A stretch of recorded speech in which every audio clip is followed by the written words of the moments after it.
اس پہ کیا حکمت عملی ہے، کیونکہ یہ دو جگہ پر یہ لڑائی لڑی جانی، ایک تو سیاسی بھی ہے آبویسلی اور ساتھ ساتھ قانونی بھی ہے. مشورہ آپ کی جماعت کے اندر سے بھی لوگ دیتے تھے اور آپ کو اور لوگ بھی یہ راہ دکھاتے تھے کہ اسمبلیز میں اپنا سپیس نہ چھوڑیں، ان قوانین کا رستہ اگر روکنا تھا تو وہاں پر بھی تحریک انصاف روک سکتی تھی. In hindsight do you think کہ کیا وہ حکمت عملی جو ہے وہ کام کرتی، اور یہ جو قوانین جو پاس ہو رہے ہیں اس میں کوئی اپوزیشن تو دیتی ہے نا P T I Pakistan Tehreek Insaf, یہ آرام سے واک اوور تو نہ مل جاتا؟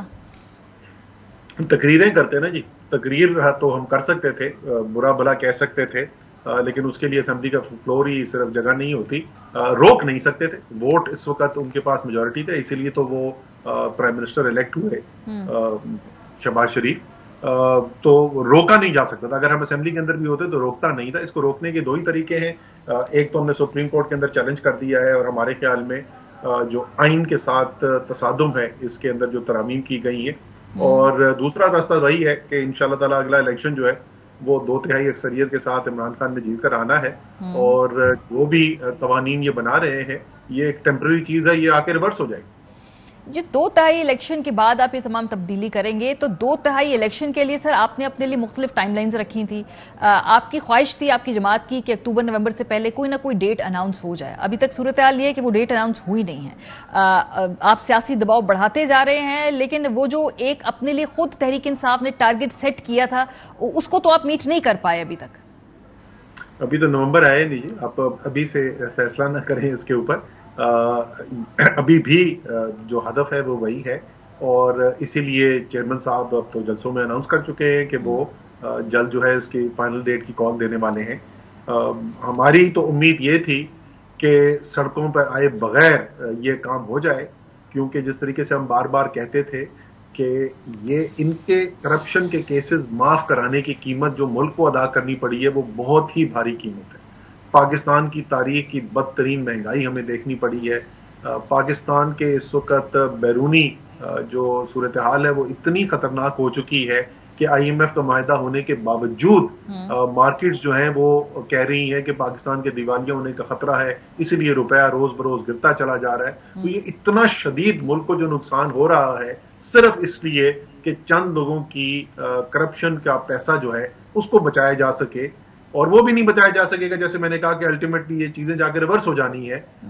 تو اس لیے ہمارے خیال میں تو ہر روز جو گزر رہا ہے اس سے پاکستان کو ناقابل تلافی نقصان ہو رہا ہے. اور ہمارے قانون کے دائرے کے اندر رہتے ہوئے پوری کوشش یہی ہوگی کہ پاکستان کے عوام کو جلد سے جلد یہ فیصلہ کرنے کا موقع دیا جائے کہ ان کے خیال میں کس کے پاس حکومت ہونی چاہیے. اسد صاحب، فواد صاحب نے آج بھی پریس کانفرنس کی، انہوں نے کہا جی کہ انتخابات کے لیے مذاکرات کریں یا پھر فائنل کال کی جو ہے ہم جو تیاری اس کے لیے ہم بتا دیں گے آپ کو کب ہم نے پہنچنا ہے. حکومت کو عمران خان پہلے کہہ چکے ہیں وہ ارلی الیکشنز کی جو ہے وہ حامی بھریں، اس کے بعد ہمارے ساتھ بیٹھ کے بات چیت کریں. اگر حکومت انتخابات کی طرف نہ بڑھی تو ایک فائنل کال جو ہے اس کا انتظار کریں، جو کہ انہی 2 ہفتوں میں، یہ سپتمبر کا مہینہ ہے، فائنل جو ہے وہ کال دے دی جائے گی. اور پاکستان کا انٹرسٹ یہ ہے کہ ہم کسی فساد کے بغیر الیکشن کی طرف بڑھیں، لیکن اگر اس صورتحال خراب ہوتی ہے پھر اس کی ذمہ داری طریقے انصاف پر نہیں ہوگی. اسد صاحب، کیا یہ جو سڑکوں پہ بار بار آنے کی کال کے والے سے بات کرتے ہیں، کیا وہ نوبت آتی ہوئی آپ کو دکھائی دے رہی ہے؟ کیا سڑکوں پہ آنا پڑے گا، وہ کال دینی پڑے گی اسلام آباد کی طرف آنے کی؟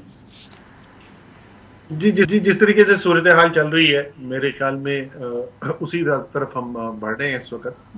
کیونکہ جیسے میں نے پہلے کہا کہ پاکستان کی معیشت اب اتنے خطرناک موڑ پہ آ گئی ہے، اور یہ بالکل واضح نظر آ رہا ہے کہ ان کی تمام تر توجہ جو ہے وہ اس بات کے اوپر ہے کہ کیسے ہم نے رمضان شوگر کے کیس کو ختم کرانا ہے، اور کیسے ہم نے باقی منی لانڈرنگ کے کیسز کو ختم کرانا ہے، کرپشن کے کیسز کو ختم کرانا ہے. سو ملک جس بری طریقے سے اس وقت دلدل کے اندر دھستا چلا جا رہا ہے، تو بہت جلد ایسی صورتحال ہو جائے گی کہ کسی کے بھی بس سے باہر ہو جائے گا. اور کیونکہ یہ فیصلہ نہیں کر رہے ہیں تو اس لیے مجھے لگتا ہے کہ خان صاحب جو ہے وہ بہت زیادہ عرصہ نہیں رہ گیا کہ جس کے اندر وہ کال دینے والے ہیں عوام کو، جس کو انہوں نے پوری کوشش کی حتی الامکان کے اتنی ملک کے مشکل حالات ہیں تو اس کی نوبت نہ آئے.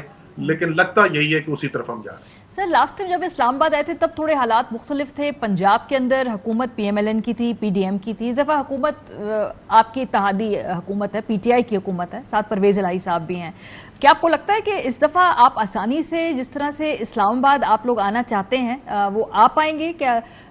کیونکہ یہاں پر آنے کے بعد بھی پھر آپ لوگ نے صبح کال آف کر دیا تھا, کیونکہ خود آپ نے انالیسس کیا جی کہ صورتحال ایسی نہیں ہے کہ یہاں پہ اس وقت بیٹھ کر بڑھایا جائے ٹیمپریچر کو.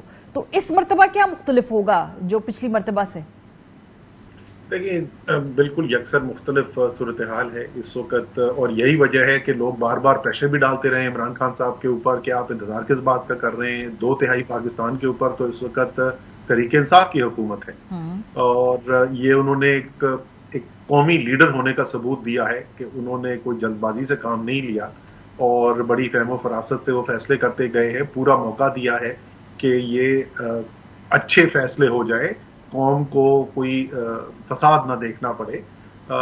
لیکن اس میں کوئی شک نہیں کہ اس وقت یکسر مختلف صورتحال ہے, اور اس وقت موبلائز کرنا لوگوں کو اس سے بہت زیادہ آسان ہے بنسبت جو 25 مئی کو صورتحال تھی. لیکن کیا اسلام آباد کے اندر ابھی بھی رانا ثناء اللہ صاحب ہی موجود ہیں, وہاں پہ پی ڈی ایم کی حکومت ہی موجود ہے؟ پنجاب کی آپ کی اپنی حکومت جو ہے, پرویز الہی صاحب آن بورڈ ہیں اسلام آباد کی طرف آنے میں اس پورے منصوبے کے اندر؟ دیکھیں وہ کیا شکل اختیار کرتی ہے, خان صاحب فیصلہ ایگزیکٹلی کیا کرتے ہیں, یہ تو سب اس پہ ڈیپینڈ کرے گا نا. اس میں ایک سے زیادہ آپشن ہو سکتے ہیں, اس میں بہت سارے آپشنز ہیں جو اس وقت اویلیبل ہیں, خان صاحب کے پاس دستیاب ہیں. اس میں سے کون سا وہ لائے عمل اختیار کرتے ہیں وہ ہمیں دیکھنا ہوگا. وہ جو کچھ بھی کرتے ہیں آپ کو پتا ہے وہ قوم کی بہتری اوور آل دیکھتے ہیں, وہ کسی طریقے سے تصادم نہیں چاہتے, وہ چاہتے ہیں انتشار نہ ہو, لیکن اس کے ساتھ ساتھ ایک تو ملک جو ہے وہ آہستہ آہستہ دلدل میں دھستا چلا جا رہا ہے, تو وہ ایک قوم کا لیڈر ہوتے ہوئے وہ اس کو بھی نظر انداز نہیں کر سکتے. آپ کی جماعت کے اندر ہی دو مختلف رائے ہیں, ہر جماعت کے اندر ہوتی ہے, اچھی بات ہے. جمہوری اقدار یہی ہے کہ ہر کوئی ایک لکیر کا فقیر نہیں ہوتا, لیکن جو مزاحمت اور مفاہمت والے گروپ ہے وہ دونوں بڑے واضح اپنی رائے رکھتے ہیں. پچھلی مرتبہ جب اسلام آباد آئے تو وہ جو مفاہمت والا گروپ تھا وہ حاوی ہو گیا اور خان صاحب واپس لوٹ گئے. ابھی جماعت کے اندر کیا ہے تقسیم؟ کیا زیادہ لوگ سمجھتے ہیں کہ ہمیں چارج کرنا چاہیے ہے, یا مفاہمت والے جو ہیں وہ بھی بیچ پہ کہیں نہ کہیں کہتے ہیں کہ جی انتظار کر لیں, بیٹھ جائیں, بات کر لیں, دیکھ لیں؟